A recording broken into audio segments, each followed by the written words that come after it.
Bienvenidos a Historias de Vida con un poco de fútbol. Soy Juan Minotti y los voy a estar acompañando durante media hora con no una historia, porque hoy tenemos un programa especial. Son 10 historias, un top 10, un ranking. Las 10 lesiones más insólitas de la historia del fútbol. Las más extrañas, las más inesperadas, las ridículas.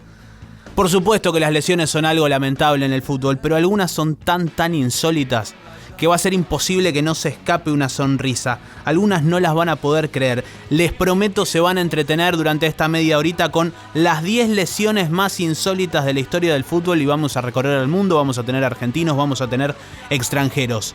Ya de entrada, nos metemos en la primera, o la número 10, como quieran ubicarlo respecto del orden cronológico, de la más insólita a la menos insólita. Yo creo que en este caso vamos de la menos insólita a la más insólita.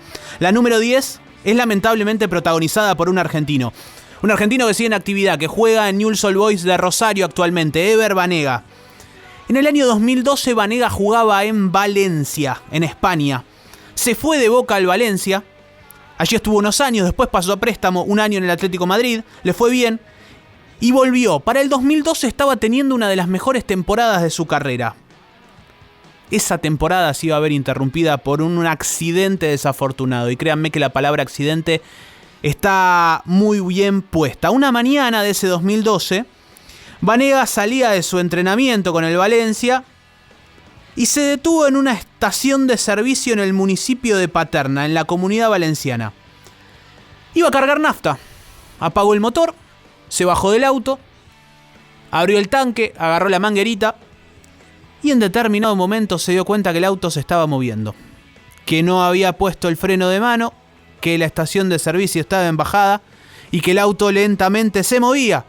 Y no se le ocurrió mejor idea que en vez de tirarse, tratar de abrir la puerta, poner el freno de mano, se quiso poner adelante del auto. Y sí, imagínense el final, el auto se lo llevó puesto, lo agarró contra el cordón. Fractura de tibia y peroné y casi 8 meses de recuperación para Banega, que ya tenía alguna historia complicada con la prensa española porque había posado con la camiseta del Real Madrid involuntariamente, entonces en Valencia lo cuestionaban, porque se había filtrado de él un video íntimo que en nombre del buen gusto solamente vamos a denominar como solista. Y que tuvo en consecuencia también este accidente y la prensa no se lo dejó pasar. Marca, por ejemplo, el lapidario Diario Deportivo Español tituló Banega se autoatropelló. Vamos con la siguiente. Esta le toca a un brasileño para equilibrar.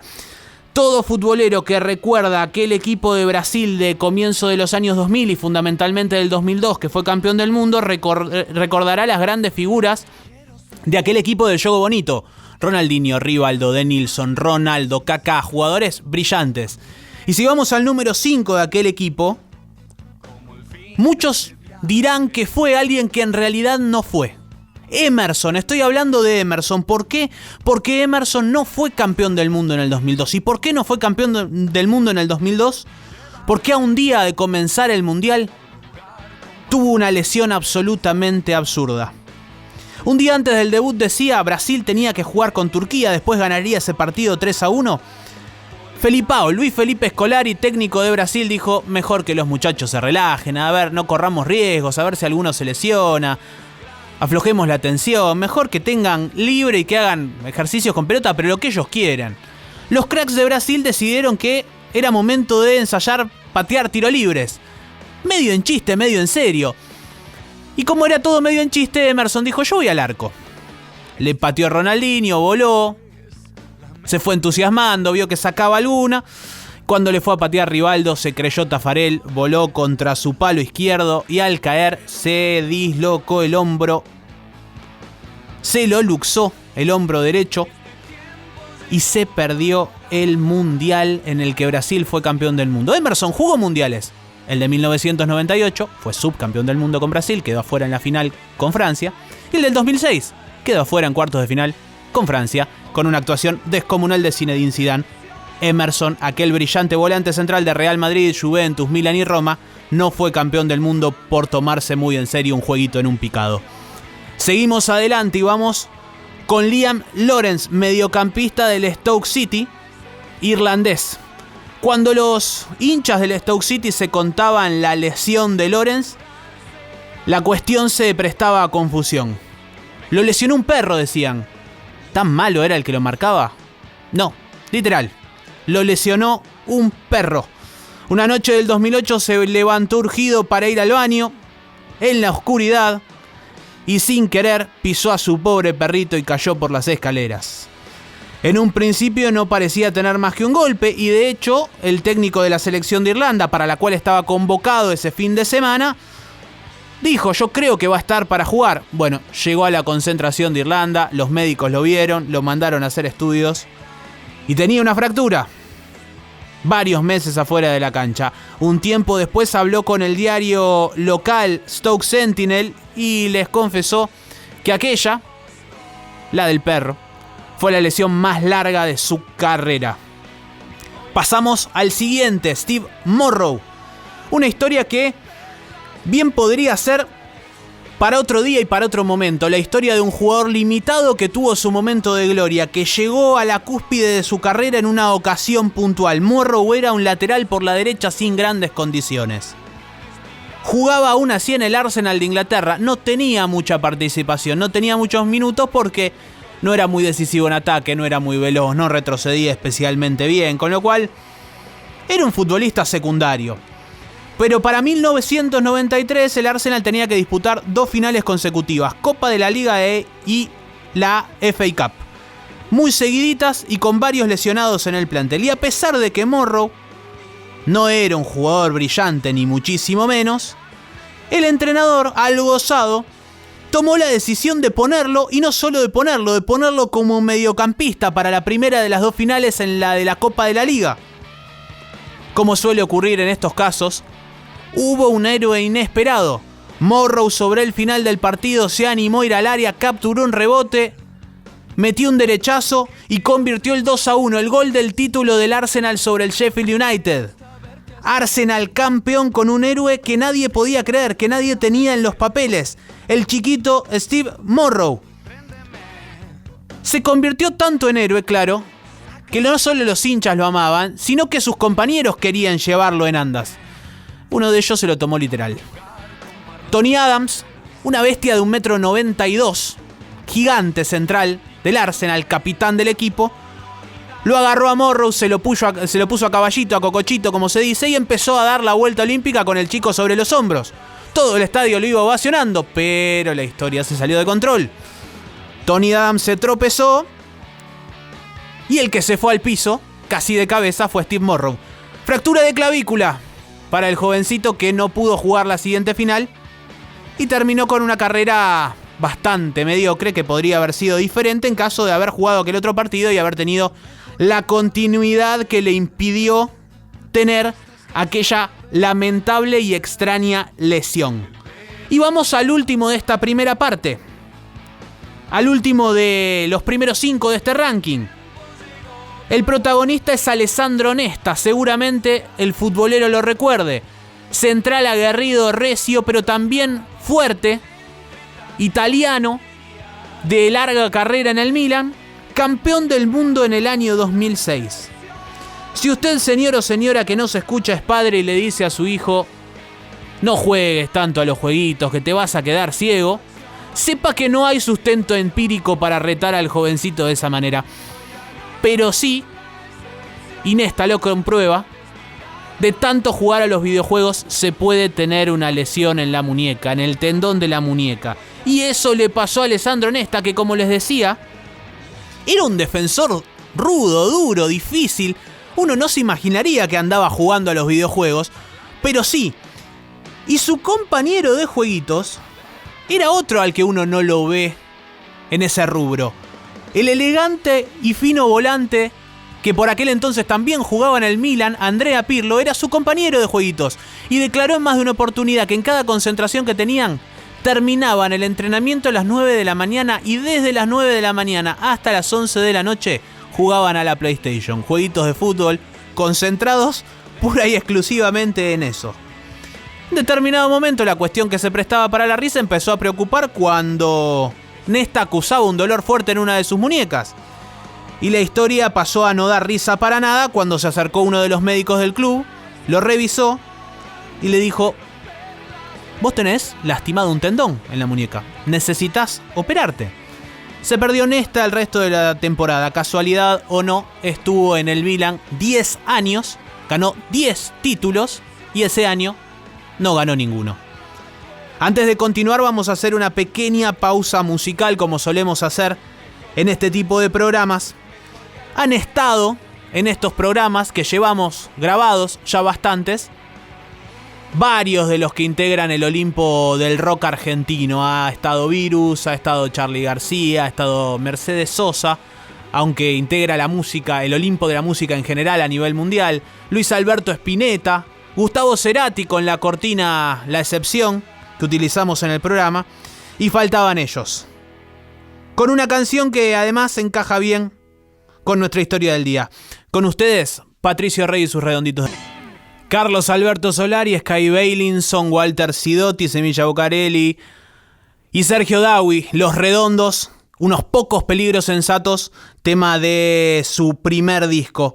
Estábamos con el ranking de las lesiones más insólitas, más absurdas de la historia del fútbol. Habíamos pasado por las primeras 5 y quedan quizás las 5 mejores, las 5 más insólitas. Protagonista de esta es el arquero español Santiago Canizares. Su historia tiene un parecido con la historia de Emerson que contamos hace un rato, pero por contexto es mucho peor. Canizares tiene un trasfondo diferente porque a lo largo de toda su carrera le costó afianzarse como titular en diversos clubes a pesar de que tenía muchas condiciones. Debutó en el Real Madrid en 1989, pero no lograba ser titular, con lo cual debió irse a préstamo a diversos clubes. Pegó un buen torneo con la selección española sub-23 en los Juegos Olímpicos de Barcelona 92 y fue empezando a ser considerado para la mayor. Pero claro, tenía por delante a Andoni Zubizarreta, arquero del Barcelona y leyenda del fútbol español. Con lo cual Canizares fue al Mundial 1994 y 1998. Suplente. No lograba sacarle el puesto a Zubizarreta. Ya para el 2002 Zubizarreta se había retirado. Canizares era arquero figura del Valencia de Héctor Cúper, aquel que había sido subcampeón de la Champions. Era amo y señor del arco de la Roja en las eliminatorias y se disponía a brillar en el arco de la Furia de cara al Mundial de Corea-Japón 2002. Era titular indiscutido, nadie se lo sacaba esta vez. Pero, siempre hay un pero. En la concentración, a días del debut, Canizares, limpito, pulcro, coqueto, salió de bañarse y quiso ponerse perfume. La botella se le escapó de las manos y la pulcritud le salió cara. El frasquito, la botella de vidrio, como quieran llamarlo, del perfume se le cayó, se le partió, le cortó un dedo del pie y cuando lo revisó un médico determinó que le había cortado un tendón y que era necesario operarlo. Se perdía el Mundial del año 2002, Canizares. Tan curiosa es esta historia y tan controvertida fue en su momento en España porque, claro, nadie podía creer que se queda fuera de un Mundial por semejante ridiculez. Se armaron un montón de teorías conspirativas. A día de hoy, Canizares sigue aclarando aquella vieja cuestión. Primero, a mí no solamente me hizo una raja, es que me seccionó el tendón. O sea, que encima tuve que pasar por el quirófano. A ver, es un momento donde hay poca noticia porque va a empezar un Mundial. Llama mucho la atención que un tío sea tan tonto de que le pase esto y que no vaya al Mundial. Estamos en un momento ahí, Ciro, que es previo a un Mundial. Los equipos están entrenando, no hay mucha noticia. Hay que rascar noticias porque al no haber juego, pues a ver qué se cuenta. Y llama mucho la atención que un portero sea tan tonto que se le caiga un bote de colonia en el pie y lo tengan que llevar a operar de urgencia por una rotura de un tendón. ¿Qué pasa? Que esto... Hay 1000 personas opinando en ese momento y de todos los países del mundo. Hombre, pues una opinión normal de qué pena, pues no llama la atención. El qué pena, mira lo que le ha pasado, qué pena, no llama la atención. Pues Pues hay que especular, ¿no? Y se especuló con todo tipo de cosas, de todo tipo. Que si estaba de copas, que si me había escapado, que si me perseguían y no sé qué, que si tenía una tía, que si tenía un tío en el hotel, de todo tipo de cosas, de todo tipo. Había todo tipo ahí hay un mejunje ahí de todo tipo de relaciones sexuales, heterosexuales, homosexuales, de fiesta dentro y fuera del hotel, de tal y de que cual, de cristales, venga, pues eran copas, botellas de whisky. Vamos a ver, estamos en una concentración de un hotel. El hotel todo es de la selección española, protegido por la Guardia Civil, porque en ese momento la selección española estaba amenazada siempre por ETA. Con lo cual había un cordón policial donde tú nunca podías salir. De hecho, el bote de colonia me lo compra el doctor, porque le digo, no tengo colonia. Cuando tú salgas que puedes salir, cómprame un bote de colonia. Genaro Borrás, que en paz descanse, es el que me compra el bote de colonia. Hoy es el día que paso por ahí por la calle y me dicen, joder, tío, yo te quería hacer una pregunta. ¿Aquello del bote de colonia fue verdad? Digo, sí, claro. Sí, fue verdad. Fue así. Ahí estaba Santiago Cañizares explicando su insólito error que le costó un mundial en entrevista con el periodista español Ciro López vía streaming. Esto es de hace poquito. O sea, imagínense que a Cañizares, 23 años después aproximadamente, le siguen preguntando por la cuestión y sigue habiendo especulaciones de todo tipo, como escuchaban de boca del extrovertido arquero. Para el 2006, Cañizares podía afrontar su último mundial, tenía una chance más, un tiro más, pero claro, cuando se lesionó en el 2002, quien apareció para reemplazarlo y sucederlo fue nada más y nada menos que un tal Iker Casillas, que claro, en esos 4 años se convirtió en figura indiscutible del Real Madrid, en uno de los máximos exponentes del arco a nivel mundial, y no largaría por nada del mundo el arco de cara al mundial. Casillas fue titular, Cañizares, una vez más, tuvo que ser suplente. Pasamos a la siguiente historia y empezamos a meternos con los ingleses. Van a ver que hay una seguidilla de ingleses que no lo van a poder creer. El protagonista de esta es Rio Ferdinand, central del Leeds y fundamentalmente del Manchester United, capitán en algún momento de la mano de Sir Alex Ferguson y figura esencial de aquel equipo de Manchester que ganó absolutamente todo. Seguramente alguna vez usted, oyente, ha estado muy cómodamente sentado en una silla, quizás tirado, una reposera, una hamaca, en una de esas acostado de vacaciones, y ha pasado algún malintencionado y le ha dicho esa frase que resulta tan dolorosa: che, no te vas a desgarrar vos así, ¿eh? Bueno, eso que parece tan absurdo, tan chiste, le pasó literalmente a Rio Ferdinand. El defensor se tomaba muy en serio sus días de descanso. Tenía estudiado cómo quería descansar. Se sentaba en su sillón, ponía los pies en una mesa ratona, agarraba el control remoto, veía la tele y no se movía de ahí en todo el día ni un centímetro. Pasara lo que pasaba, no iba ni al baño. Se quedaba 10 horas, 8 horas, 12 horas clavado en la misma posición, haciendo nada. Nada, absolutamente nada. Y lo disfrutaba muchísimo. Hasta que uno de esos días, una de esas noches, mejor dicho, porque ya era tarde, lo incomodó un inoportuno llamado telefónico. Acá entran en juego dos teorías por parte de la prensa británica que nunca fueron del todo dilucidadas. La primera dice que al estar todo el día en la misma posición, Ferdinand quiso levantarse a atender el llamado telefónico, pero sus piernas estaban entumecidas. Se cayó y se lesionó una rodilla. La segunda teoría, mi favorita personalmente, indica que Ferdinand nunca quiso levantarse a atender el teléfono, que el teléfono sonaba y que lo que intentó es descolgarlo, atenderlo con su pie, con su pierna. Se estiró, hizo todo el esfuerzo que pudo, teléfono por supuesto fijo, de esos que había en los años 90, y estaba cerquita de descolgarlo, estaba cerquita de atenderlo, pero no lo conseguía, y se estiró, y se estiró, y se estiró, e hizo el esfuerzo, y en determinado momento hizo tal esfuerzo y tan mal movimiento que terminó lesionándose una rodilla. Por supuesto no fue una lesión grave, pero sí tuvo que perderse varios partidos y Sir Alex Ferguson lo quería matar. Un fenómeno Rio Ferdinand. Entramos en la recta final, las 3 finales. El protagonista de esta es Richard Wright, uno de esos eternos arqueros suplentes que pululan en los planteles. Siempre están, nunca juegan. Seguramente usted tiene alguno en la cabeza del fútbol argentino. La malvada prensa británica lo apodaba a Richard Wright el arquero fantasma, porque nunca atajaba. De hecho, estuvo 5 años en Manchester City sin jugar un solo partido. Y en esos 5 años sin jugar un solo partido, formando parte del plantel, solamente ganó 3 títulos. En el Everton, en otro equipo, le pasó algo similar. Tuvo 2 chances de ganarse la titularidad.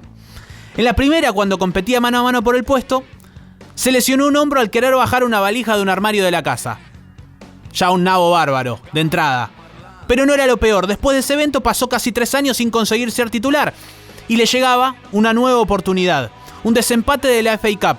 Ya lo hemos mencionado en algún momento en otra historia. Si hay empate en la FA Cup o si había empate en ese momento en la FA Cup, se jugaba otro partido 2 o 3 días después. Y el técnico le daba la oportunidad a Wright de atajar en ese partido decisivo frente al Chelsea. Era su chance. Si atajaba bien y pasaba a su equipo, podía volver a ganarse la titularidad. Salió a calentar con entusiasmo, le empezaron a hacer los clásicos movimientos del precalentamiento, le pateaban abajo y le empezaron a tirar centros. Uno de esos centros cayó pasado al segundo palo. Y Wright tropezó con un cartel que decía no pisar el césped. Se lesionó el tobillo, no pudo jugar ese partido, jugó el titular, su equipo pasó y en consecuencia Wright no volvió a atajar en el Everton. Insólito realmente lo de otro jugador inglés. Y quedan 2, quedan los 2 mejores, los 2 más jugosos. David Batty. Quizás lo recuerden porque fue uno de los 2 que falló penales en la tanda contra Argentina. Paul Ince y él. Ya pasado ese Mundial 98, cerca del final de su carrera, era una de las principales figuras del Leeds United. Ya estaba grande, pero aún así para el Leeds realmente era una figura importante. Y como tenía una pequeña lesión, una pequeña molestia en el tobillo, las autoridades del club le dijeron, anda a tu casa, relájate unos días. Le dieron libre para que se recupere. Batty fue a su casa, era padre de una nena que se entusiasmaba mucho cuando su papá estaba en casa y podía jugar con él. En el patio de la casa, Batty y su hija jugaban. Y la nena jugaba especialmente con un triciclo. Y sí, y pasó lo que se está imaginando. Pasó lo peor.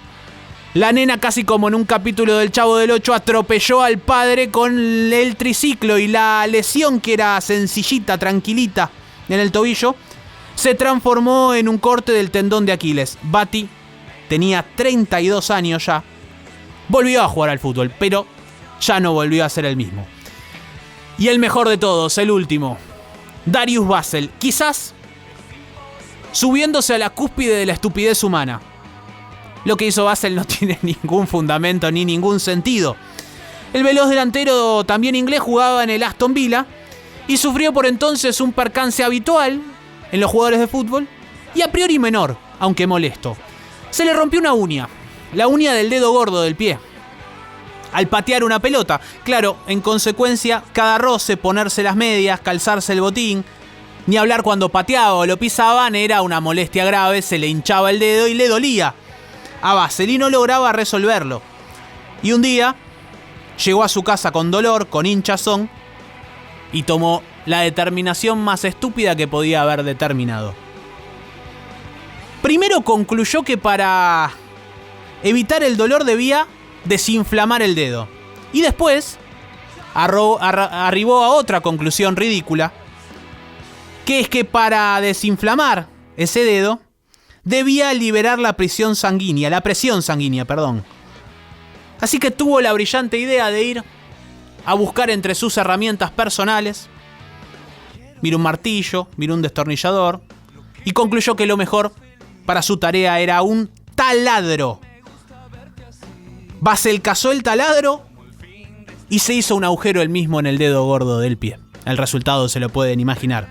Sangre por todos lados, un dedo destrozado y una infección grave de lo que era una mera rotura de uña. Y para colmo, su entrenador, que ya estaba un poco harto de algunas actitudes tontas de Vassell, no dudó en mandarlo al frente.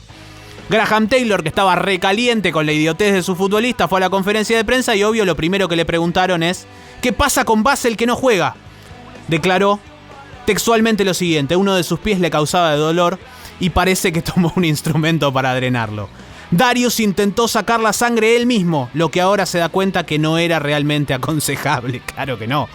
Realmente no debería haber intentado solucionar el problema él mismo. Hay personal más que idóneo disponible para tratar el problema. No lo puedo creer, dijo el entrenador Graham Taylor del Aston Villa sobre Basel, que se agujereó su propio dedo del pie para ver si de esa manera lo deshinchaba.